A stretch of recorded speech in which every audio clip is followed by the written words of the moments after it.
All right. We just got some fresh snow out here. It's looking quite beautiful, quite Minnesotan. Okay, so point of this video is recently I've been thinking about all the dreams that I have. All these big dreams that everyone has, that we're pushed to have, to dream big, become a doctor, become an NBA player, all that stuff. And in working towards my dreams, I have realized that they're hard. They're hard to achieve. And that's the point of this video. I wonder how many of my dreams collide.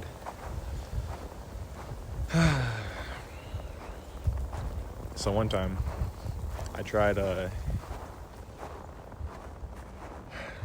writing down every single thought that came to my mind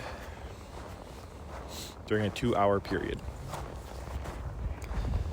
And I found that I was actually quite discontent with the present moment, because out of like the 15 notes that I took, 12 of them started with, I want a tripod, I want to become an actor, I want to make music, I want to be a YouTuber, I want to be an NBA player, I want a camera, I want a new lamp, I want new clothes, new fashion.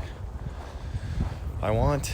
I was like, holy cow. How? I didn't know this was going on in my mind. Before I had taken that video. Before I had started writing down my thoughts. It was like, what am I? Am I truly this much of a consumer?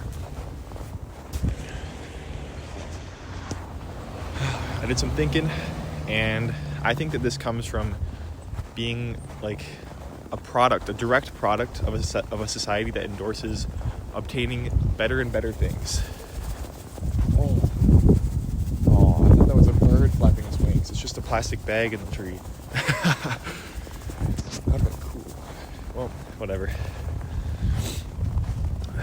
Okay. So being a direct product of a society that endorses getting better and better things, material or personal. Like, you need to get a better dishwasher, you need to get a better golf cart, you need to get a better car so you can what's it called, one up the Joneses or whatever. Alright, I'm gonna walk on the train track. Hopefully no train comes and hits me. So, yeah, and then personal as well. You need to go to school, but get a better job. Like, you're only working at the supermarket now, man. You gotta like look at Bobby, bro. Bobby's like a musician, bro. He's like famous. Or like look at Timmy, dude. He's a doctor. He's making so much money, bro. But like, dog, like, all right. First of all, chill. But second of all, I think that me being a direct product of that is what creates these feelings in me. Such that as I am right now, I do not have anything that is satisfactory. I don't have myself that is satisfactory for I want to be different. I want to be better.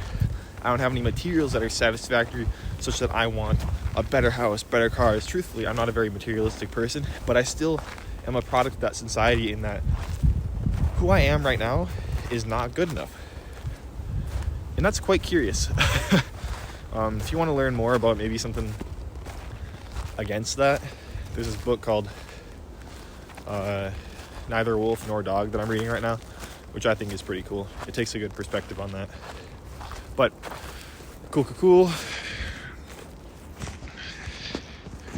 So yeah, this directly produces this inherent discontent with the present moment. And yeah, like, I seek all these goals that I've mentioned before, like becoming a YouTuber, becoming a like NBA player or whatever. Because, like, I guess under the vanity and valor that comes with those goals and fame, I seek a platform, or like, I guess personally, I seek all them goals that I had before are means to a platform where I could speak and people will listen to me.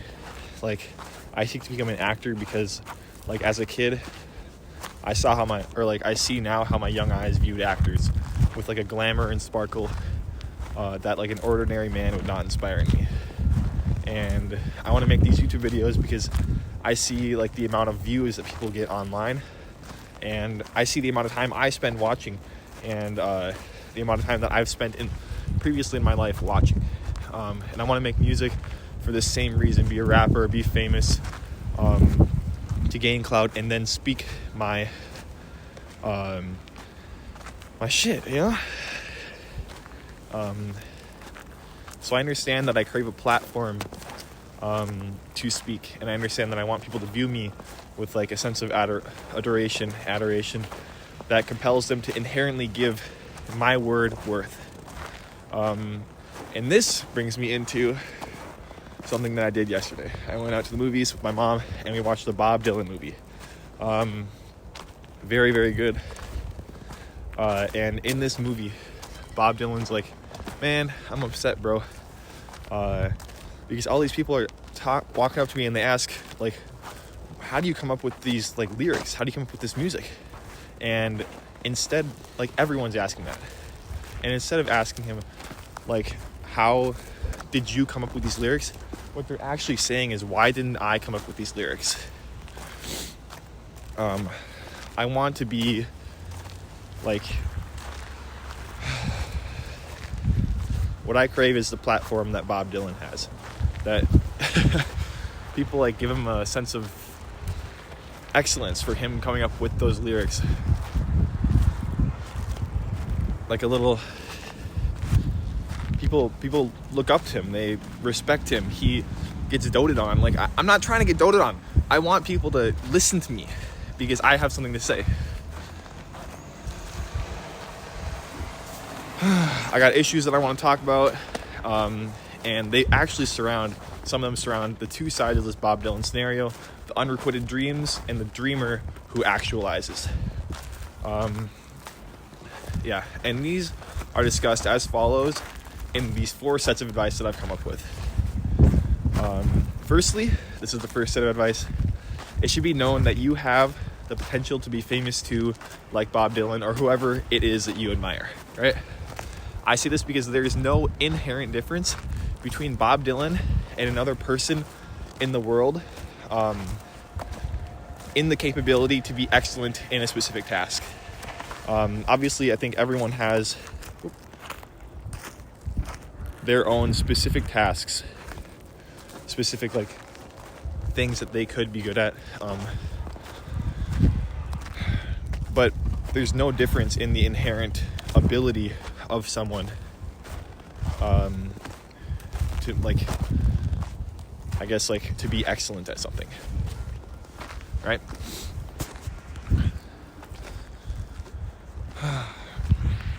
Obviously, I recognize there are some talents out there, but no difference in the inherent ability. And even if there is, like, let's say, like, in math or something, or, like, maybe even in writing music, like, there isn't, like, Bob Dylan did have a genius level to him in writing that not everyone will attain. I argue that is not the case, that your dreams go unrequited. That is not the case that you aren't able to write the lyrics that Bob Dylan does. It's not the case that the lyrics did not come to you. And that is because the second point that I'm trying to make is that the lyrics didn't come to you because this common man who asks this question is occupied with other things. Let's consider that we are machines, where our desires weigh on our actions, and that which we desire most is what we do. Essentially, you got meters in you, and it's like, yo, like, do I want to eat, or do I want to sleep, or do I want to chase my dreams, right? Or do I want to smoke, or do I want to drink, or do I want to go hang out with, like, my girlfriend or something like that, right? Or my family. And whatever one weighs on you the most, even if it's confusing, that is what compels you to do what you do, right? Even if it's just going to work, the desire for stability. So you, the common man, desire most not to write songs in this example, not to be a musician, for you do your day-to-day tasks. Anything that brings you off of the path from what you want is a desire that is weighing on you more than the desire of your quote-unquote dreams. Now, for example, let's consider a drunk. A drunk will drink, for that is the desire of utmost importance for this person. Even if it's just for a short spurt of intense desire, the drunk lives a life in accordance with their utmost desires. Relate this to your own life now. What do you desire most? Do you happen to desire stability? And that could be why you continue to work your job, right? Do you desire time with your family? Do you desire safety? Do you desire love or acceptance? These are things that are not bad at all. And you must understand that you live the life you desire. And if, for example, your life is full of unactualized quote-unquote dreams and lots of television, you're fooling yourself into thinking that you have dreams more important than watching television. So yeah, I guess just relate this to how you spend your time and understand that you are living the life of your dreams currently. After realizing this, that you are currently living the life of your dreams, if you do not like this life of your dreams, this life of your utmost desires, you do have the freedom to change it. Man's Search for Meaning by Edward Frankl. Read that one if you're interested in that. Very, very beautiful book. And from this, we can also deduce that once you are living in accordance with your dreams, with your utmost desires, you are living your dream.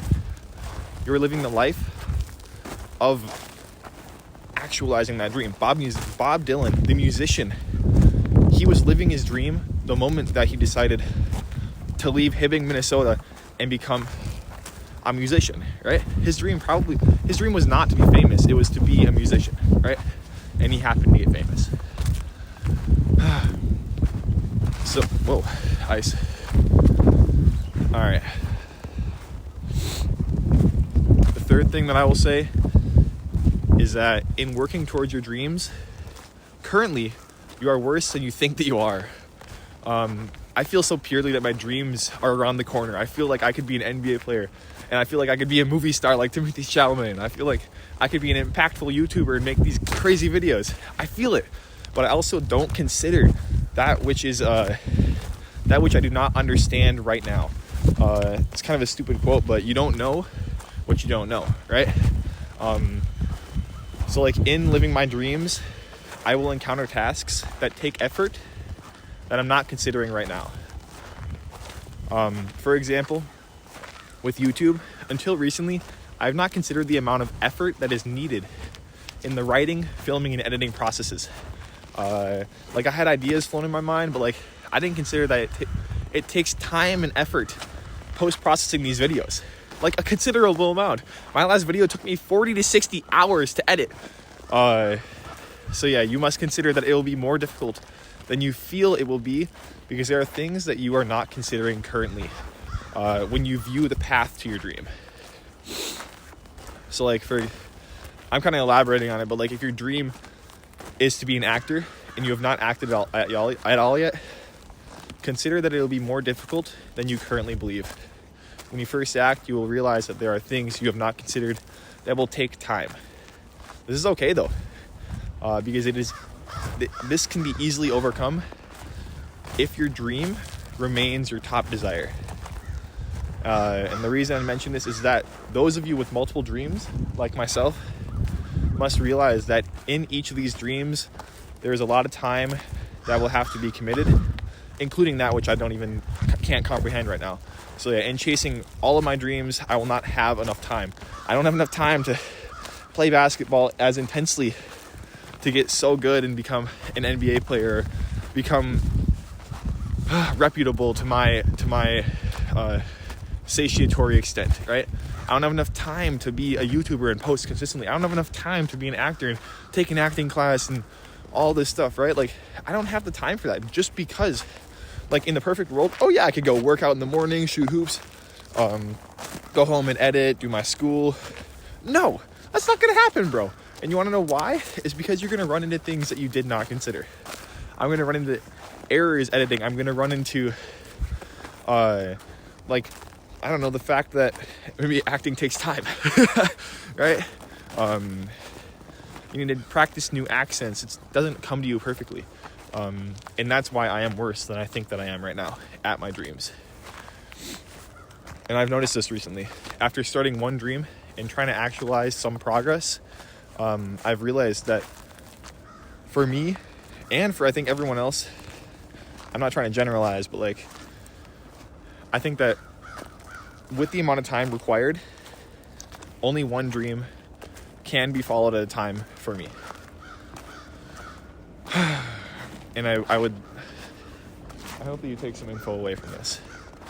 But I also don't want you to be discouraged, because like looking into like the famous world of everyone that we look up to, right? Everyone that we aspire to be, everyone that we're not currently okay with being ourselves and want to be them. I want to be Timothy Chalamet. I want to be Donald Glover, for example. And not like looking into that famous world, we can see that Donald Glover is someone who is an actor and a musician, Childish Gambino. He's a good example of this because he's very, very successful in both. And I think he did them at different time periods in his life too, which supports what I'm saying. All right, the last thing that I'll turn around. Hopefully I don't get hit by a train. All right. The last thing that I'll say is that not everyone will make their dreams, or not everyone will achieve the level of fame, level of being renowned as like I don't know, one of the greats as Bob Dylan. And I guess you can define that as success if you want. But I think that the success is more of a personal thing, less of a, maybe I'll go this way, it's windy as hell. More of a personal thing, less of a like looking at other people's perception of you thing. But yeah. All right, finishing this video out, let me ask you this though. Even if you will not achieve the level of fame that Bob Dylan has, what are your desires and how do they play into that which is your dream? In the case of Bob Dylan, do your desires say that you want to be a musician, or do they say, I want to be famous? He's a dreamer who wanted to be a musician, and he got very famous out of circumstance and opportunity. Obviously, he's very talented, but it's like I've been saying.